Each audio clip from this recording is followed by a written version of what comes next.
smack clowns and make the whole club black out with mad style. Do it big, rapping hard, and many people do they wanna back down. I smack clown, make the whole club black out, mad style. Do it big, rapping, make the whole club black out when they wanna back down. I smack clowns and make the whole club black out with mad style. Do it big, rapping hard, and many people do they back down. I smack clowns, smack clowns, wanna back down. I smack clowns and make the whole club black out. Let's go.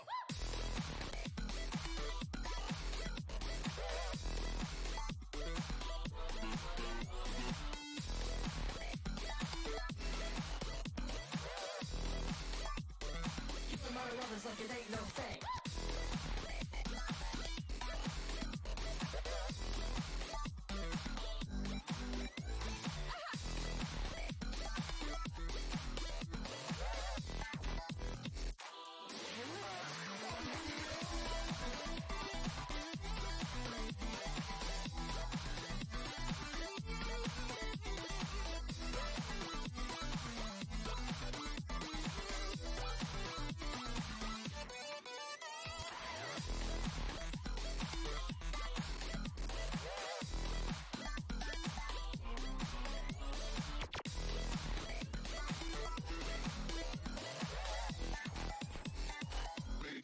Club black out.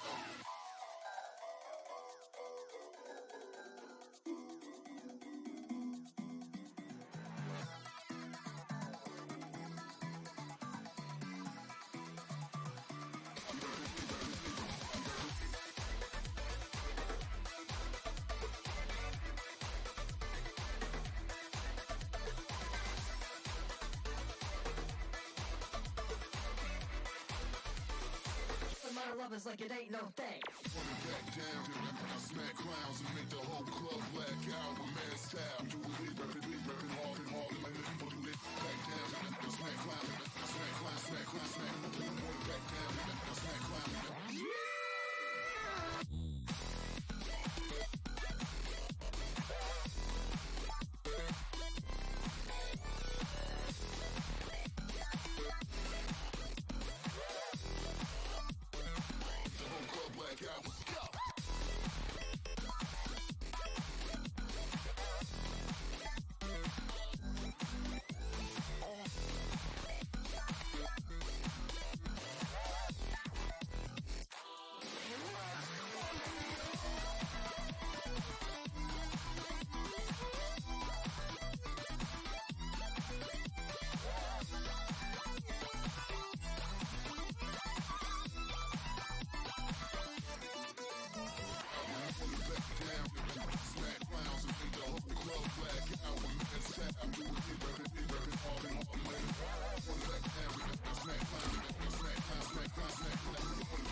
And welcome, ladies and gentlemen, to the final day of the national championship for the NECC. We got Firebirds, we got Bruins, we got best of 5 series. It's going to be action-packed, and we are ready and excited to bring this amazing series to you guys. Absolutely. This is the rematch of the NECC championship game here, which did go 3-1 to the Bruins. So we'll see if the Firebirds will be able to change that around, find a strategy to overcome what the Bruins were doing last time, which very effective. 100%. I mean, hopefully the Firebirds were able to learn from their mistakes and kind of understand what went wrong and what GFU was able to kind of just do better than the Firebirds did. But will GFU hopefully be able to maybe bring their momentum forward and, bring some action-packed gameplay into this, as we do see a Cassidy and Kindred band coming through for GFU, which are 2 really good bands. We do see Happy Samoyed in the mid lane and Fyro in the jungle, really good comfort picks that they are able to carry in the late game with,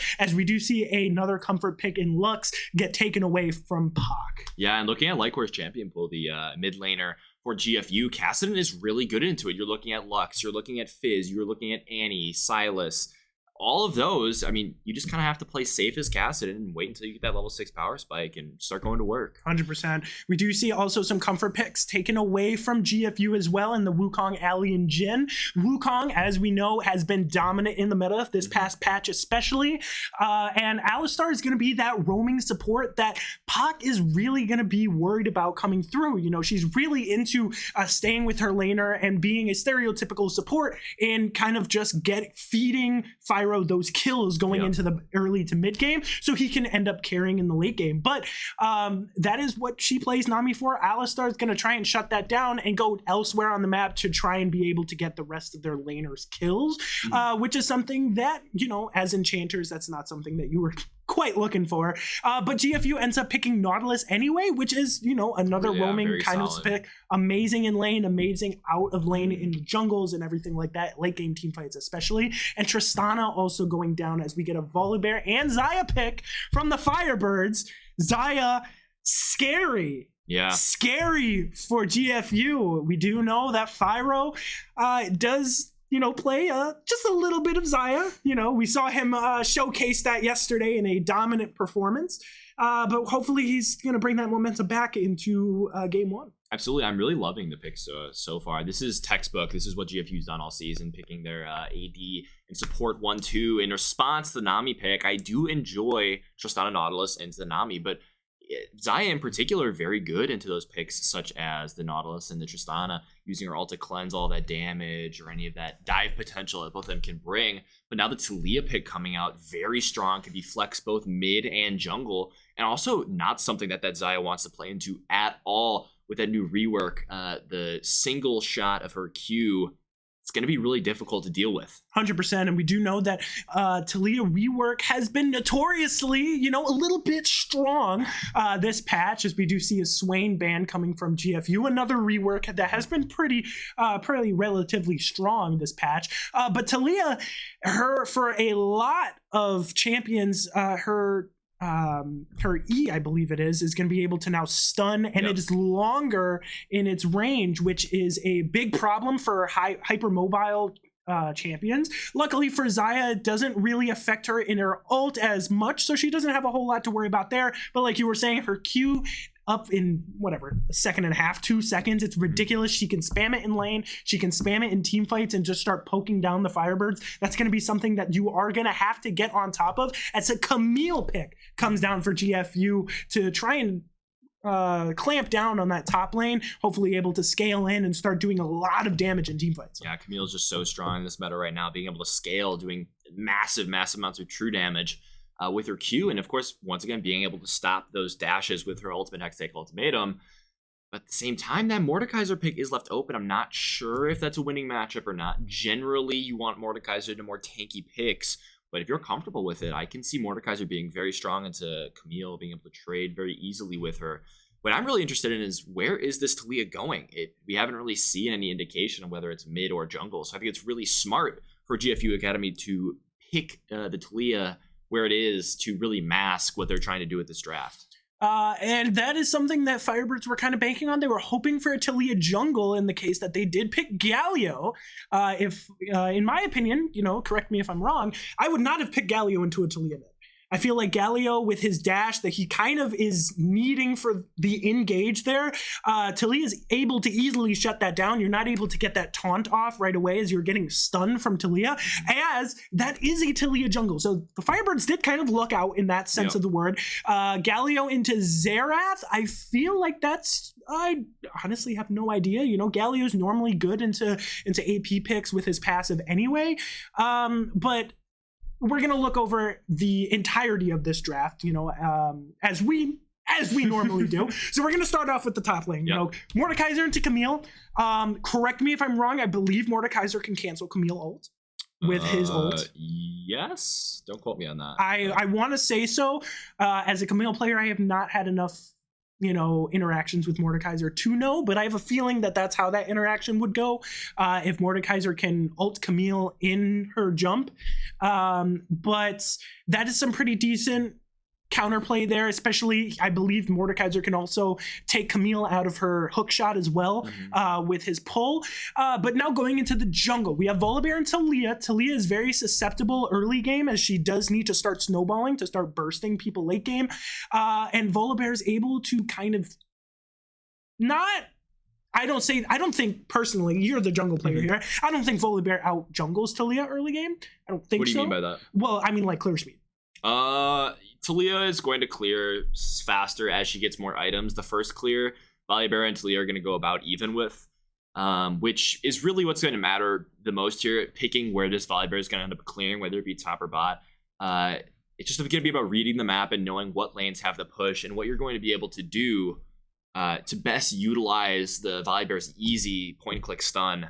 It's just so easy to follow up on in those ganks, and just hopefully getting that Volibear around the map as much as possible and picking up as many kills you can for the team. 100%. And I think something that's going to happen is if you see a 1v1 duel between Volibear and Talia, which I don't think in a game like this that you're going to see, I think Volibear is able to come on top if he's able to get that, if he's able to survive the front end burst, just because his Q reset on hard CC that Talia puts down, I think it's gonna counteract the damage if he can eat it and still come out with some kind of health. He's kind of just able to stay on top of Talia because her cooldowns early game are quite long. While Q, Volibear, it's tough. It's really tough. her Q, yes, but all of her hard CC is on quite long cooldowns. Yeah. As we go now to the mid lane, Xerath, Galio, like we were saying, I don't know. I feel like it's more of a kind of even matchup. You know, Xerath obviously can burst down Galio, but if Galio gets on top of Xerath, not a whole lot that you can do, especially if Xerath's stun kind of depends on him to be farther away to get that longer stun time. And I don't think a point and click, melee E is going to be able to kind of get him out of Galio taunt range. Don't think it's going to happen. So it's going to be a little bit of a skill matchup going down into the bot lane. Nami Xayah. I like the Nami Xayah, but it's just really going to be dependent on a skill matchup. That Nautilus Tristana is going to be so scary at all times. We know how hard that Tristana is going to be able to burst. And although Nami have a lot of healing and a lot of CC, it's going to be really dependent on hitting those skill shots at all times. And on the other side of that, you get the Xayah route, which is also quite easy to hit. That can be very easily followed up with a bubble. So I honestly think this could go either way. But no, Fire on that Xayah, he's a bit of a problem. He is a little bit of a problem. We can safely say that. Yes. We saw him in dominant fashion yesterday in the games that kind of put them into this situation. But let's look outside of the draft. Let's look at the stakes of this game in particular. Like you were saying, the Bruins did get a 3-1 victory over the Firebirds in the divisional playoff of the regular season, and they were able to get that division title taken away from the Firebirds, and that is something that they're out for blood for. They want a title back. They want to finish this season with something to their name. Inaugural season, can't ask for much more than a national title, and that's something that Firebirds are looking forward to kind of take home. But obviously GFU also looking to do the same thing. They want that national title. They want both titles under their belt. They want division champs. They want national champs as well. So I think outside, the stakes are massive. Best of 5 series, it's going to be a long one, folks. 3 games itself is long. 5 games, we're going to be here all night. But let me tell you, we're happy to be here. Yeah, absolutely. It's going to be a very exciting game. Both teams have some scaling. So it's not like one team's just going to be out of the game if they fall behind at all. How do you feel about both drafts? Personally, it's very tough to see who's going to be coming out on top here. I really think this Talia pick could be scary for the Firebirds here. Talia being very good in Xayah, and honestly, I think that there are few points in the game that the Volibear can really ever contest what the Talia is doing, just of how strong her 1v1 potential is. It's really going to be on this Firebird to get a lot of picks early game. 100%. And I think like me personally, I like team fights late game. I love the action and everything like that. I think the Mordekaiser pick kind of screws Tristana over in general, because her main thing is, kind of poking people out, and once she gets in, she can kind of jump in and start doing a lot of burst damage. With Mordekaiser, you can't do that. You jump in, Mordekaiser's just there to ult you out, and then he can, if he's ahead enough and he has enough items, he can 1v1 the Tristana in his death realm. So, that's something that he really needs, that the Tristana really needs to be careful of. Mordekaiser ult is going to be something that is massive going forward. But overall, I think GFU has a comp that is more poke them out before you go into games, especially over objectives. You have Xerath, you have Talia that are able to kind of zone. They have a lot of zone control, especially with Talia ult. You're able to kind of shut down areas of the map for the Firebirds. And with the Firebirds, you don't really have great engage until you get like a volley Galio combo coming in that you can, you get Volibear ult, you get Galio ult on top. But looking what they played last game, Nocturne Galio, that's not something that is going to be as powerful as a Nocturne Galio, but it's something nonetheless, because Volibear, unlike Nocturne, can tank a lot of hits, do a lot of damage out as well. But I think it's going to be a very even game. It's going to really depend on who gets ahead first, who's going to be able to engage first team fights. But it's going to be very exciting. Oh yeah, absolutely. Very exciting. And then we'll just catch you back. We're gonna, as usual, hit that a little bit of a stream delay, keep the competitiveness here, and we'll catch you back in a few minutes.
Welcome to Summoner's Rift.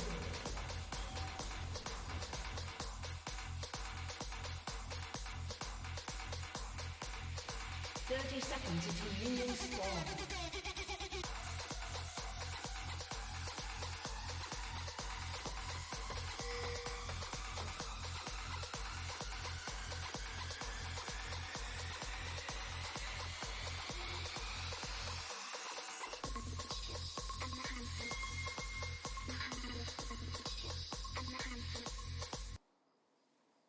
And welcome one and all as we are on Summoner's Rift for game one of this best of 5 series.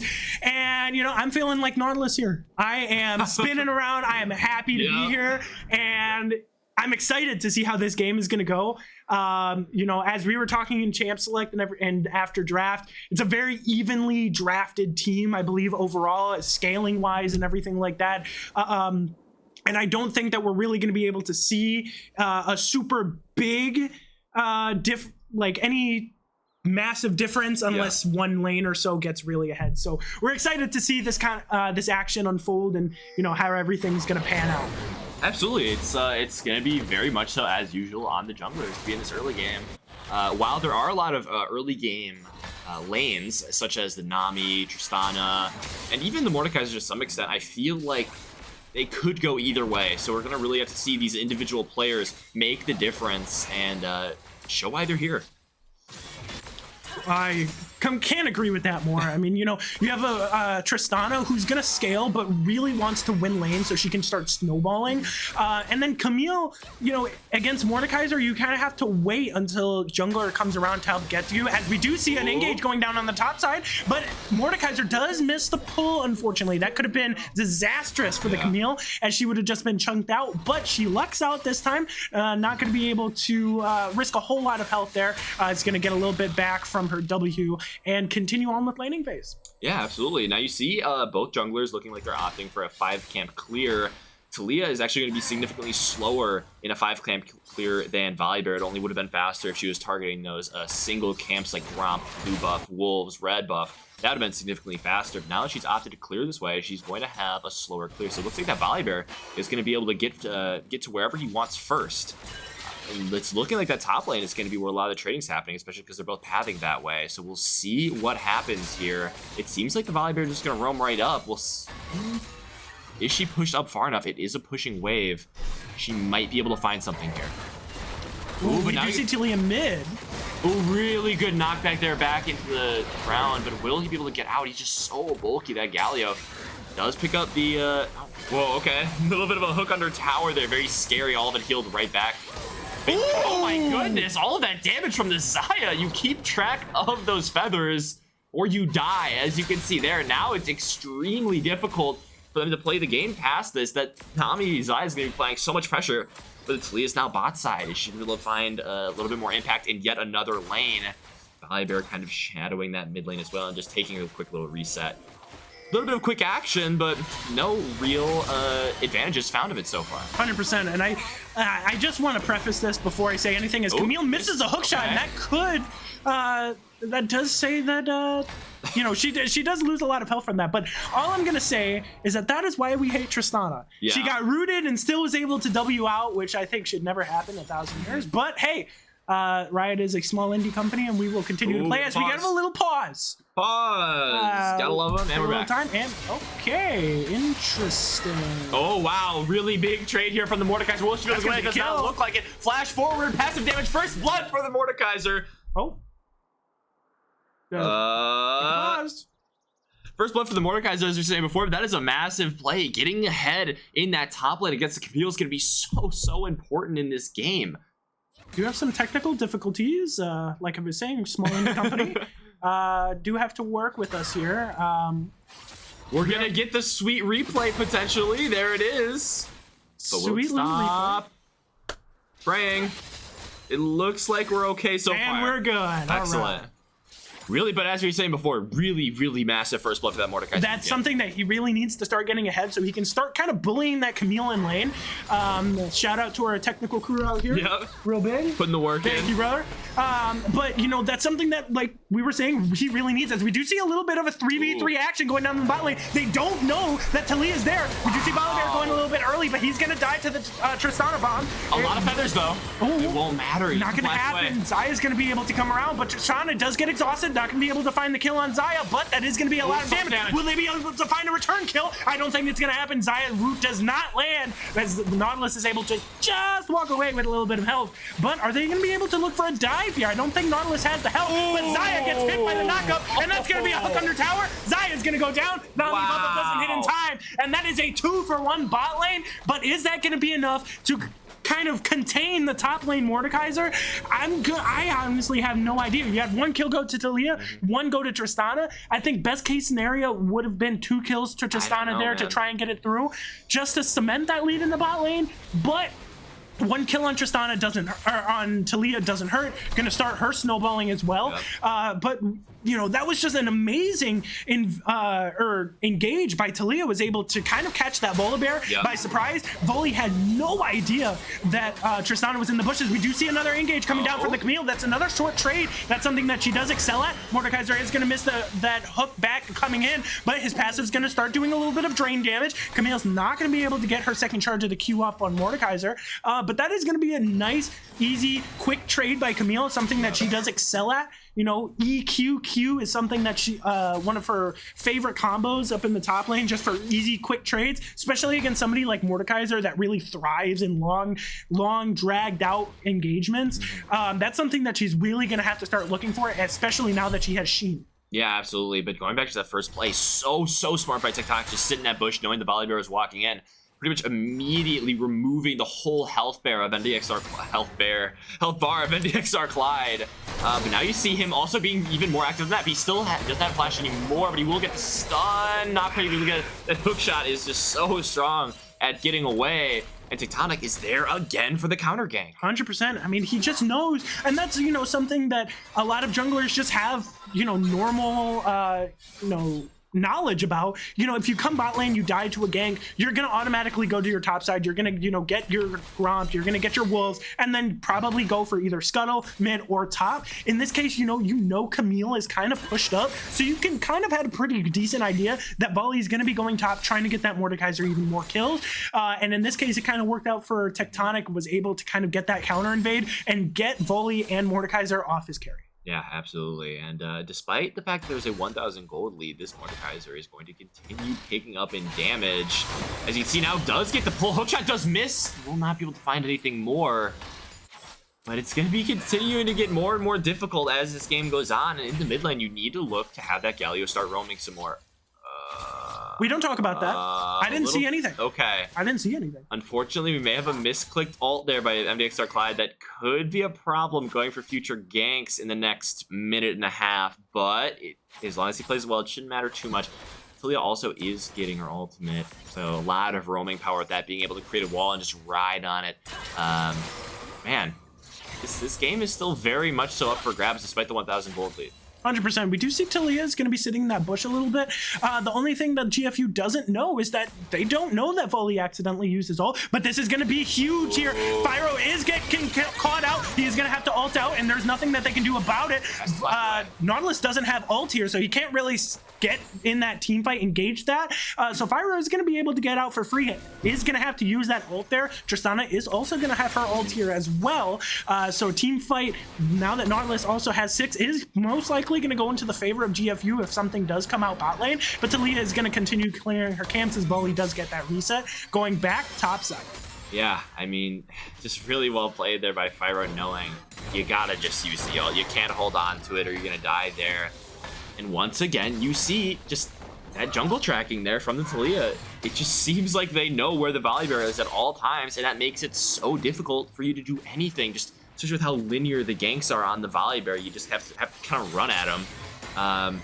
If you keep track of them, it makes it all of a sudden very hard to gank, and that's what they've been doing so far. Can't agree more on that one. Now the question is who's going to get first objective? We have seen Talia. She's been kind of all around the map. You never know where she's going to be, but she just is where Volibear always is. Like right now, you see Volibear is going to be on Rift Herald in Baron Pit here, but Talia's on her Raptors, kind of on the same side of the map at all times. But we are going to see Volibear is going to start trying to force this Rift Herald, get the first objective out of the way, kind of start pulling back that gold lead from that one kill. But how are they going to be able to react here? Is Tectonic going to be able to sense something fishy's going on here in the Baron Pit? I think he is. He's going to start warding there. Who is going to be able to get the first move? Camille's going to start walking down. Mordekaiser not really thinking about anything. She's going to stay up there, and we are going to see a little bit of a gank. Did she not see that Volibear was taking? We are going to see an ult coming in, and this is going to be one dead Mordekaiser unless somebody is able to come and rotate up. We do have a lot of rotation, especially with the Galio with the ult. He could very easily just walk up here, and I think that ult may have saved his life. Now a 2v2, 3v3 as the Xerath is coming in, sacrificing the pressure that he had before to try and relieve this top side a little bit. Man, this is... You gotta start using that Galio. That's the one thing that I've noticed so far. When you pick the Galio, you really need to utilize his roaming potential, because you're not picking it to win lane necessarily. It's not something that's gonna be super dominant whenever you're in lane. You're not gonna try and get a ton of solo kills with it, but now we see an engage from the Camille, another short little trade, getting the Q2 off. And Tectonic is still here, although the Volleybird may have sifted us out. MDXR Clyde now taking the reset with the Rift Herald, and Pawsy Guy may be in trouble getting the Hextech Ultimatum now coming out. Pawsy Guy trying his best, but gets CC'd, and Tectonic with the boulder to the face. Pawsy Guy's now taken out as a 3-1 lead here for GFU. As we are going to see NDXR Clyde kind of in a sticky situation. Galio's going to be coming up there as he is going to just blast cone over to Baron Pit. They should be able to win this 2v2 if NDXR Clyde can get on top. Xerath is nowhere to be seen. He is mid lane, and his ult range doesn't have that range, as there is going to be an engagement going down in the bot lane. Nautilus ult going on to there, and that's massive, as that is a giant missed root going on to the Tristana, as she takes an unnecessary turret shot. Is Nautilus going to be able to greed down for the Fyro and Zaya? I don't think that's going to happen, as he does go back onto tower. It's going to be a little bit unfortunate that the Pac is going to be the one to get the kill on, but a kill is a kill, and Tristana is going to lose out on that gold that Fyro is going to get from his wave. Going to be able to just shut it down. Nautilus did already back, so there's nobody to hold this wave down bot lane. They're going to be able to back off and be able to get a nice reset, hoping to maybe go for a dragon here. But, you know, I don't know who's going to have, you know, the prio to get dragon. Obviously, Xerath is able to kind of permanently push in Galio, but right now it doesn't even look like it matters. Xerath has not moved from mid lane at all. As we do see, they are going to start setting up vision, might be able to take it, but Volibear is top bot side. Yeah, we'll see if he's going to be able to play for the steal, but just because of the nature of when the Firebirds reset, I think it's going to be really difficult to contest this dragon. They're going to be coming, they're going to have to walk into GFU, which was something that we talked about. It's going to be very difficult with the Talia and the Xerath. Just going to smite it away. GFU taking away the first dragon. Now, NDXR Clyde does still have that Rift Herald, so it's going to be very interesting to see where he's going to put that. I would expect in the bot lane, you need to start getting that Xayah rolling a little bit, get the Xayah more of an advantage. We do see a Nautilus run, but it is ping missing, so that will be sniffed out by the Firebirds. Just really still waiting on this Galio to start moving around the map, though. He's been stuck in lane with that Xerath kind of pinning him to his tower this whole game. Maybe a little bit of jungle help, pushing out that wave a little bit is going to be necessary. Ooh, they might have bush found action. it. Sneaky bush action. Though, so much damage coming up from Tectonic, doing half of both Fyro and Pac's health. But Alpaca here just caught, and Fyro picking up the kill will be massive for the Firebirds. Now with a 500 gold deficit, the cuteness are out just tickling this big bear. Really well played there by the Firebirds. I feel like they really understood where all of the Bruins were, and now the Rift Herald's gonna be mid lane. I believe that doesn't stop. Weaver's Wall will not stop the good idea. It doesn't. Was a good idea though. It was very creative. A little unfortunate that you had to experiment in this way in this game, but yeah, not that time to be experimenting, but hey, I mean, it did allow for them to save a few more tower plates. It was a few seconds for tower plating, maybe tried to stall it out, as we are going to see Pawsy Guy with no vision on the Talia, as this is going to be another overextended Mordecai. Nobody's here to save him this time. Oh, okay, he did all. Tectonic having to flash away, but there's just so much damage from Miss Talia. She is so fed. Leandri is doing so much damage. Although the Mordecai's Q did crush Talia's HP bar, it does not matter, picking up her third kill of the game, as Talia is everywhere. This is massive for Talia, just able to continue snowballing down, and that's something that Pawsy Guy just hasn't been able to kind of answer to. He has no control wards down in his river, no wards down whatsoever, just not able to find Tectonic, and something that the Firebirds are lacking is any sort of deep vision. You know, we see GFU having a lot of deep vision. Camille's right now, as we speak, is getting some deep vision on NDXR Clyde's top side, is getting 2 wards down in blue buff and on Gromp, and Volibear is not even going to be able to see it. Not using Sweeper, something that you might want to have done since Camille, you know, was down there. As we are going to see another pause. Admin pause. So this is now called by the NECC. I believe we'll find out later what this is all about. But how are you feeling about this game so far? it's very evenly matched. I think the 3 kills on Talia is something that is very dangerous, especially on a squishy bot lane like Xayah. Nami, I mean, that's something that we saw that last team fight, that Nami was able to just get like half health by 1 Q of Talia. That's scary. She has 1 item right now. Imagine when she gets pen or anything like that. It's going to be really dangerous. But the Mordekaiser just hasn't been able to do anything with that 1 kill. So we're going to see, you know, if he's going to be able to come back at all from a 2 death deficit. But Camille hasn't gotten any of those kills, which is something that, you know, is best case scenario for Mordekaiser in lane. It's true. But in team fights, you know, I mean, Camille's going to be less squishy, less bulky, I would rather say. And is going to be able to be a little bit more squishy. But Talia is going to be doing more damage from the backline, which is something that Xayah is actually going to oppose. 100%. Yes. She's really needing, would rather have that Camille go. But for now, we will take a short commercial break as we kind of get everything figured out, and we will come back to you with game 1.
so fly.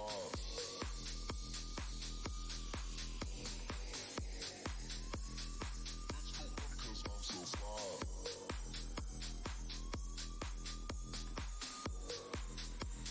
Let's go because I'm so fly, so fly, so fly, so fly, so fly, so fly, so fly, so fly,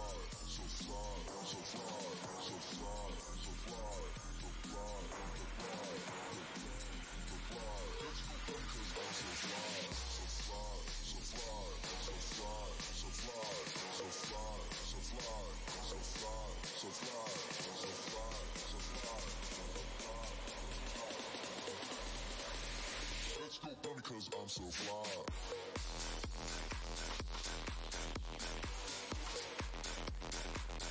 so fly, so fly, so fly, so fly, so fly, so fly, so fly, so fly, so fly, so fly. Let's go because I'm so fly. Let's go because I'm so fly. Let's go because I'm so fly. Let's go because I'm so fly. Let's go because I'm so fly. So fly, so fly, so fly, so fly, so fly, so fly, so fly, so fly, so fly, so fly, so fly, so fly, so fly. Let's go because I'm so fly. So fly, so fly, so fly, so fly, so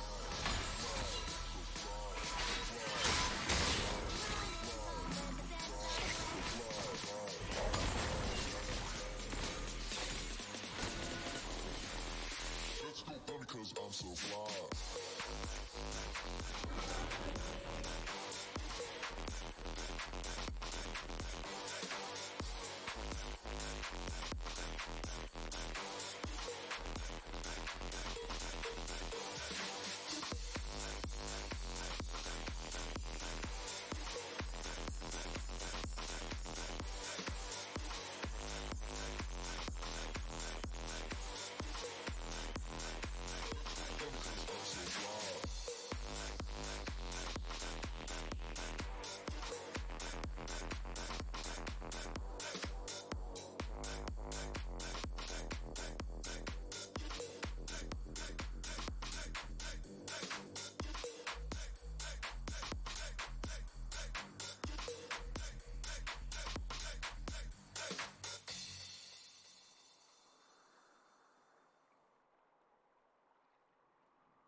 in game one after some technical difficulties on the side of Carthage due to that pause break that we had. Get everything fixed. As you know, with all of the technicalities and everything, we did have a top lane kill that we kind of missed on camera, but anyway, we did get that kill traded back onto the Galio, and now we are back, hopefully permanently, that we are back into the game until this game hopefully ends and we go on to the next one. Hopefully with no pauses in between and no other technicalities or anything like that. But we are back, another exciting game. Fingers crossed that we're back. No kidding. But otherwise, we do have GFU taking out that second Rift Herald here. It's just past 17 minutes now, even though it's been like 45. But, you know, that's just how League of Legends works sometimes. Riot has their own plans, I guess. But, let's just get back into this game here. Just remind everybody what's going on. Bot tower is gone really big. That Fire was able to pick up that extra gold, as we know, just so good at carrying these team fights. Top lane did have to give the kill. They did trade that right back, which is very nice. But then the second Rift Herald is taken for GFU, which is going to be extremely valuable for their game plan, especially with how fast this Shoshana is going to be able to take towers. So it's a very even game. As you can see, only up 300 gold is GFU, only based off of that Rift Herald take. And top lane is still going to be fairly difficult for NECC to really take advantage of this Mordekaiser. But as you can see, that Camille is just really starting to chunk Hexa Cultivator coming through. Slam into the Dark Realm. That extra passive damage is massive, but will he find a sustain? That shield is just too big. Goodness! Solo kill, Posy guy. Another in the top lane. Massive once again as he'll push in that wave and get extra experience. Wow, so well played there. That was insane. That was so... Oh my god, that was so clean. And that amount of shield, and we get a shutdown coming down onto the bot lane on Fyro, onto the Talia. That is a massive shutdown that they needed, and that is going to be something that they are going to love going forward. Yeah, just really fantastic play there to pick up both of those shutdowns, and they are right back into this. They did fall behind a little bit in the early game, but they're starting to find their footing after that pause. And that is something that they really needed to kind of gain ground back on after that early kind of disadvantage coming forward with that first kill down in the bot lane. It's kind of unfortunate, but we are going to start coming back into this game as Fyro is going to get to another kill in that massive shutdown. That's 600 gold going onto that Xayah. That's something that they really did end up needing. But we do have another dragon coming up in about 4 minutes, while Baron Nashor is starting in about 30 seconds as the 20-minute mark in this game one of best of 5 series kicks in. So laning phase has been done for a little bit. Now going on now, we have the mid game going in. Pretty strong neutral games out of both sides. You know, Mordekaiser and Camille, both top lane menaces in the neutral game, can both kind of delete squishies without any previous, you know, kills or any gold like that. But, you know, going into now the neutral game, team fights are going to be starting to come out more rampant, as we do see a turret shot getting traded for a second Q on the Mordekaiser, and that is a lot of damage as the sustain starts coming back on both of those top lane carries. But how are you expecting both of this to go down? And never mind, let me take that back, as we do see another pull into the tower, but nothing's going to come of that because Mordekaiser does not have ult. Actually, he does have ult coming back, but what's going to happen here? We do see Camille's knocked out, but she hits a hook shot this time. Going to be able to get away, as Volibear is not going to be able to go under tower there. But that is nothing coming out of there. We are going to see that Camille is going to be forced back a little bit, as that was a decent gank from Volibear. Just unfortunate timing with the cooldowns, as we do see another pause. I jinxed it, ladies and gentlemen, but we'll take another commercial break, unfortunately, and we will be back. Hopefully. Yep, hopefully. I am so sorry, but more technical difficulties is just how it is.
are back. Hopefully, I'm not going to jinx it this time. But we are back. Game 1. Oh, it's all right. Just keep. No, it's fine. It's fine. It's fine. Yep. We're gonna keep it going. We're gonna keep it going because we're casters and this is what we do for a living. living. Not for a living, but you know. Back into it. We saw a hectic 5 minutes, and not even 5 minutes, and then we are back. 20 minutes and 50 seconds is what we are coming back Thank goodness. Actually, I lied. About 21 minutes. Now we're back. It's been an interesting game 1. Very. By all means, I know the technical difficulties have been kind of messing everybody up on both sides. It's been a long situation, but we hopefully got everything contained and everything figured out. So coming back, it is 6-5 as Carthage has a 1K gold lead, just under. It's about an 850 or so, and it is a close-knit game like we expected going into Champ Select. These teams have really good neutral games, and it's just something as we do see a little bit of a game coming up top. Who's going to engage first? We do see Camille going to E out. That's very interesting as he does pick Talia to go into, which is smart. Flashes forward. Maybe he'll find something here, although Titanic does also flash away. It might be just trying to retreat here, but is there just too many people on the side of GFU as Tectonic is able to pick it up right after he leaves the Depth Realm. Well played there by GFU to get that big rotation, and now the gold is much, much more even. Happy Samoya did come over to pick up that top wave, but is now sacrificing that mid wave. I'm really interested to see this big split push here by Fyro, able to just pick up all that CS, 202 CS, nearly 10 CS a minute. Just really fantastic play by him so far. And you see also the Volibear shadowing there just to make sure he's safe. Pac flashing away. Just all of these big team rotations. Oh, now Fyro looks like he may be caught out, although the 2 flashes have come through. Will he be able to find anything? 2 ults coming through. Walking away now. Talia's looking to cut it off. Hook secures the shutdown on Fyro. Happy Samoyed heroic entrance a little bit late there. And now this game is right back into GFU's favor. This has just been such a passing back the lead back and forth there is what I was trying to say there. Now we see a big engage flash forward. The tower is disabled shortly. Flash forward again by NECC. Clyde is able to pick up Alpaca. Really, really fantastic play there. Now it's even in gold again. We just never know who's going to stay in the lead here. It seems like teams are just trading back these kills across the map with these big rotations.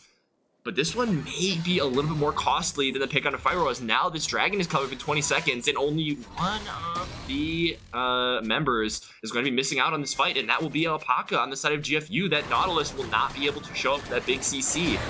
Looks like they're just trying to push in that mid wave now, get a little bit of priority, but NDX or Client have someone, and Pac are all waiting in the wings. NDX or Client dashing forward, getting another taunt, and the storm comes down. Happy Samoa picking up 1 kill, but now Nom King's in pursuit. Second Gatekeeper now grabbing a kill. This Tristana is starting to get moving. A 2nd kill of the game.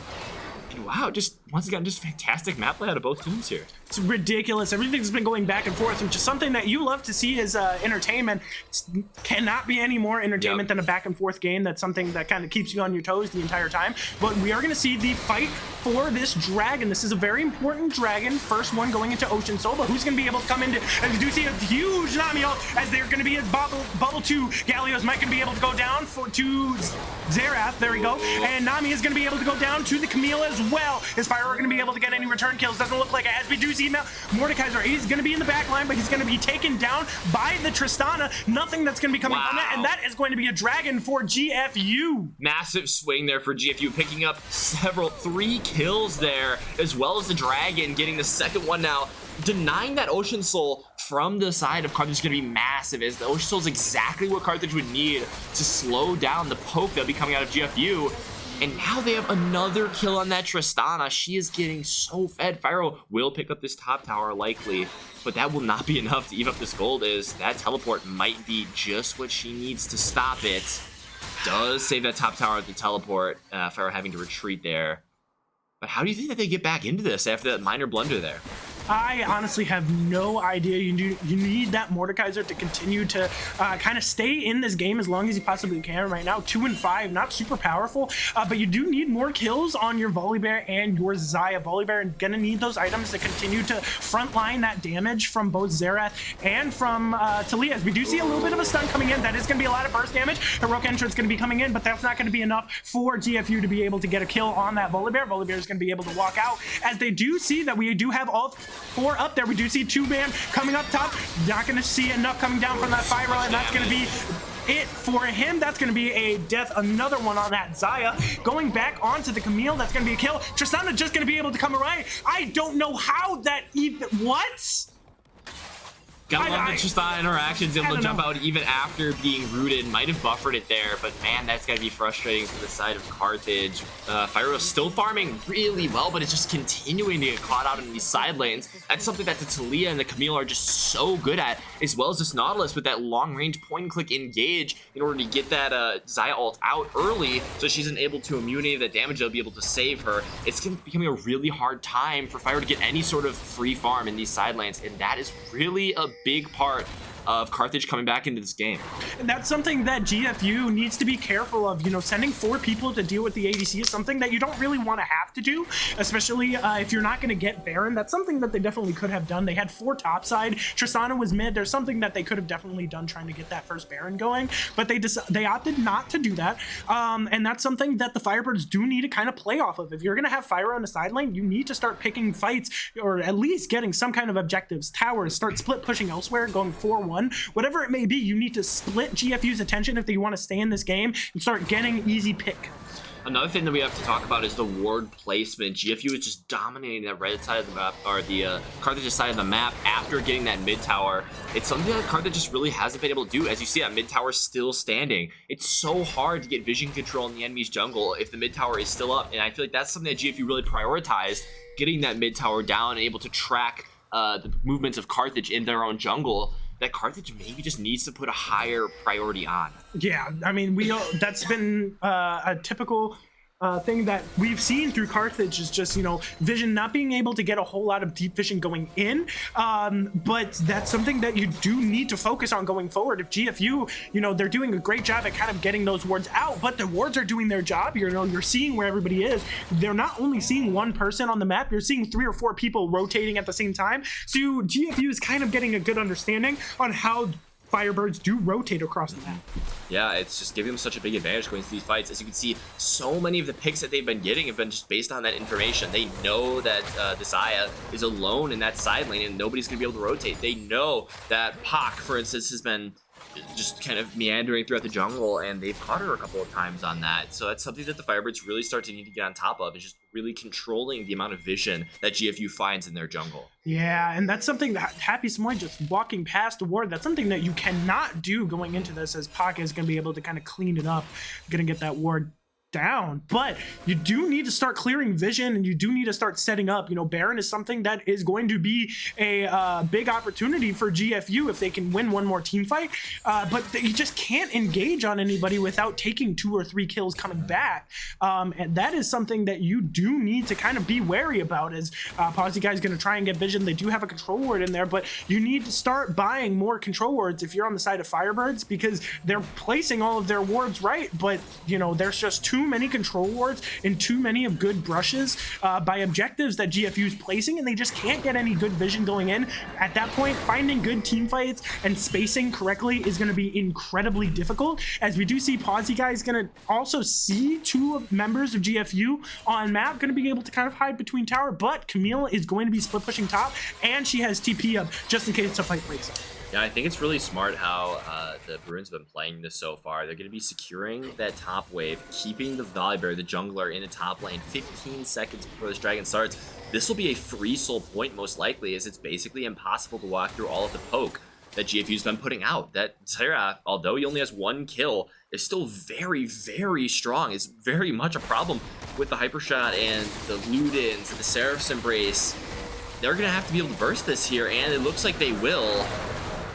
They may want to fight here, but they do have a numbers disadvantage, so they might just want to back off. Yeah, they had the 4v5 there on the sides of the Firebirds. They could have been able to maybe get something going, but like I was saying, Camille TP is still up.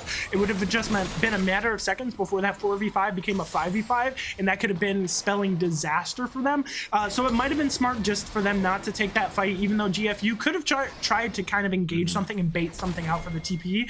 We do see that Mordekaiser is going to be able to continue farming in the top lane, as he does have a slight CS advantage, but Galio in the mid lane is going to be down about 50 farm. That's something that's going to be huge going into late game. Yeah, just missing out on so much experience, and it isn't showing too much that it's just a one level lead, but really that one level is going to give you so many more stats that although the Galio is mainly picked as in a supportive role, so damage isn't going to be as important, you still want to have that bulk that the extra level gives you.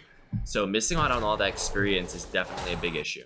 Yeah, that's something that is it's something that you do need to keep in mind as a laner at all stages of the game, whether it's competitive, ranked, or draft, whatever it may be. As a League of Legends player, you do have to realize you can lose out on gold, but you can make more gold. You can always kill more minions, as mid tower is going to go down. That is going to be a huge step for the Firebirds going into the future. That top tower is going to be next on the agenda, but something that you can't get back is experience. You can't get back experience. The only thing that you can do is kind of slow down the rate of experience that you're gonna get. But gold, you can always farm more minions. More minions will always keep spawning. Sure, you'll lose out on some, but GFU is gonna look towards to take this Baron. Volibear down bot side. They did see him on vision somewhere because they are starting this. They're forcing it. Camille has TP. She's gonna TP in the Baron pit. Something that the Firebirds don't have vision on. They're not going to be expecting her there. And there they are. We see Galio kind of going in 1v5, but that is a huge ult by Pot and not going to be able to get anything out of it. Mordekaiser are going to be able to get killed. Going into the Death Realm is going to be Camille. You're going to be able to get anything else. Tristana not going to be able to get out. Going to have to flash out. Is Camille going to be able to get the kill? Camille's going to be able to get the kill on Mordekaiser, but we have Volibear back in the back line. It is a 4v4 now, as GFU is able to secure the Baron. That's going to be something to continue to add their gold lead as they are extending to about 5.5k. Volibear is deep in the GFU jungle, and nobody's there to stop Talia from taking that red buff, and nobody's able to kind of follow up there. Really one-sided team fight. You know, it was a little bit close. Was almost able to get that shutdown on Tristana, but just was able to flash out of the pit. That saves a 250 gold a 300 gold shutdown now. And that's something that keeps GFU in that gold and then in the driver's seat of this game. Yeah, 100%. And really smart map movement, just knowledge, just to know that you see that Volibear kind of misplaced in the bot lane, being the one matching the Camille instead of the Mordekaiser, which I feel like would have been the smarter option, as they did have that teleport up. Could have just matched the teleport of the Camille. Maybe that fight would have went a little bit differently if they hadn't arrived so late.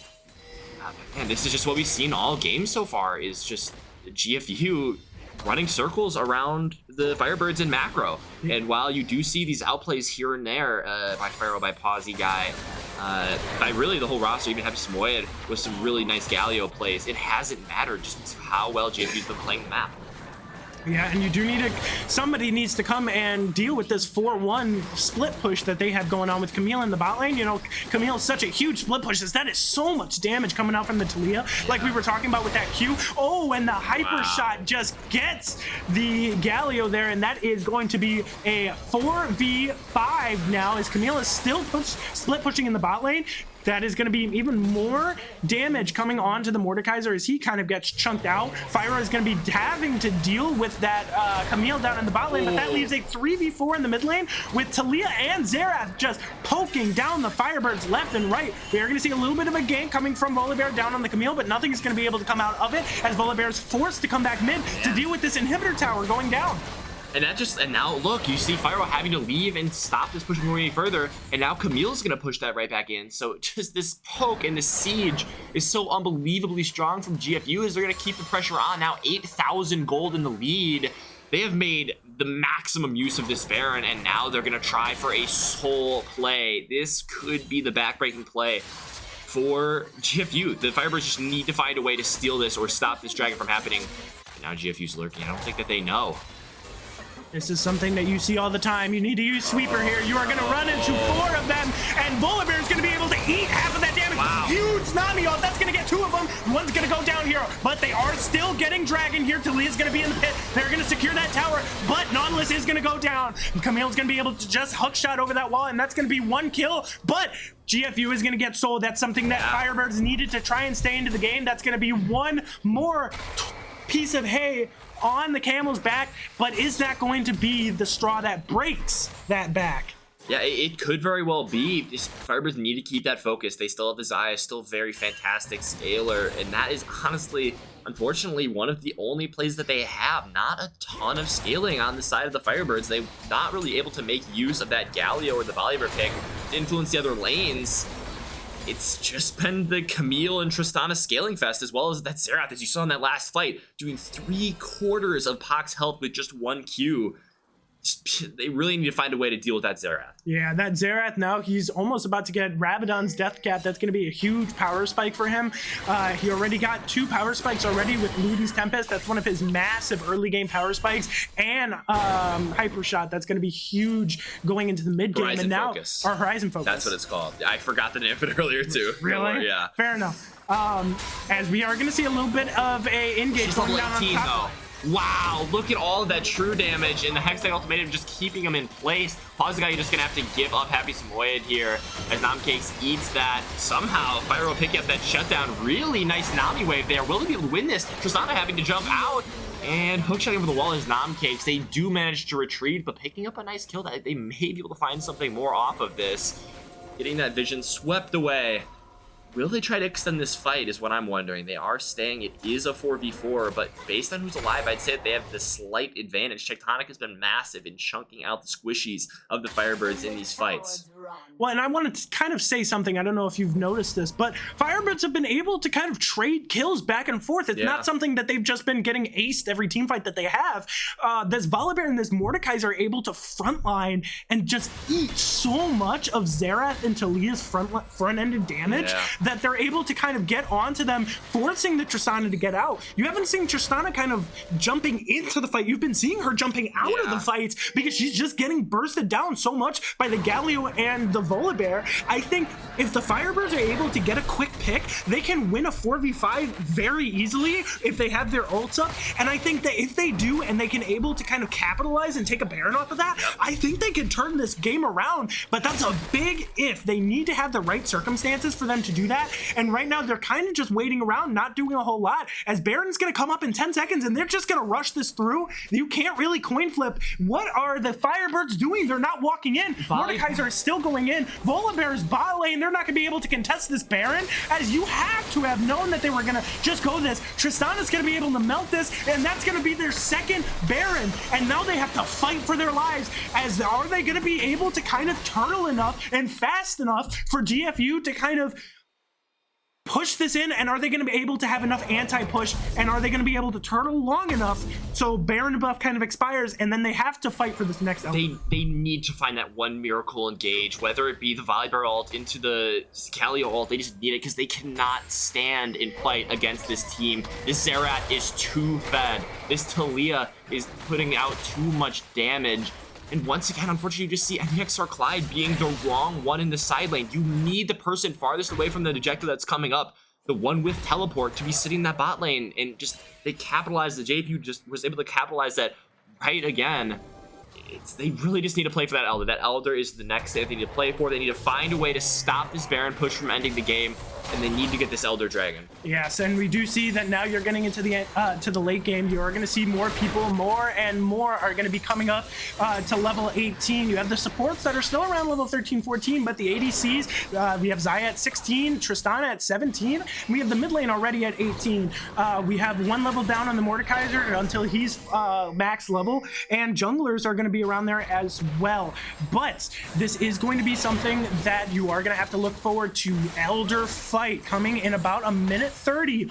Who is going to be in the right spot? You still have TP up on the Mordekaiser. He hasn't used that in a while for a team fight. Did you see a little bit of a pull? Nothing going to be coming up from that, but that is going to be some decent chip damage that's going to be coming right back from Ocean Soul, just able to kind of survive that quick burst, which isn't something that GFU is kind of worried about.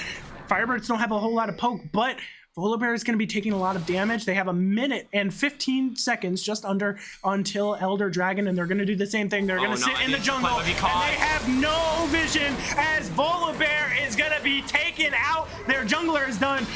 Pawsy guy is completely caught out, and Fyro is going to be the one to have to defend the base as Galio's going to be trying to go in, but that is going to be something that Fyro cannot go in. That is a massive so much damage. It might not matter. It's a 2v5. Will he just be able to hold the wave after having some wave goes down? That is really the key here. He needs to find the miracle play. It's going to be so hard with his ult. Pac and Fyro might be able to hold this here. This is their last stand. They need to make a crazy play happen.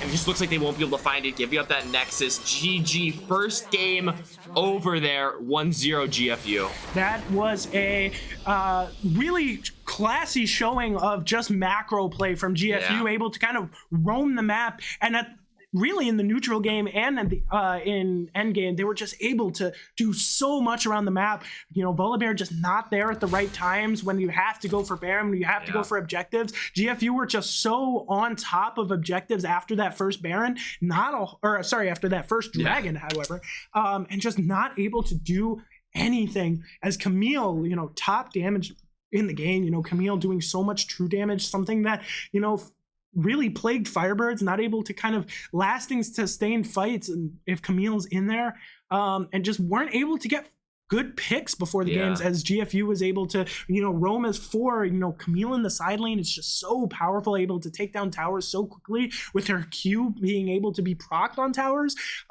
just not able to find anything going. And then GFU was just able to poke them out of every team fight, not able to fight for any objectives, and that really spelled defeat for the Firebirds. Yeah, I mean, it was really just all around that macro game, and that Camille just was able to scale. They weren't able to put enough pressure, even after that first blood. Even though this Camille's only 3-3-9, the impact that she had was just immense. Just was able to be placed in a side lane and draw so much attention from the side of the Firebirds that just was too much to deal with at the end of the day. So very much so looking forward that this is far from, we got a 5-game series here. How will the Firebirds come back? How will GFU adapt their draft? Will they look to do the same thing? Will they look to switch it up? We'll find that all next time. We'll be restarting the stream real quick, but please do tune back in with us. We'll see you in a moment after this break.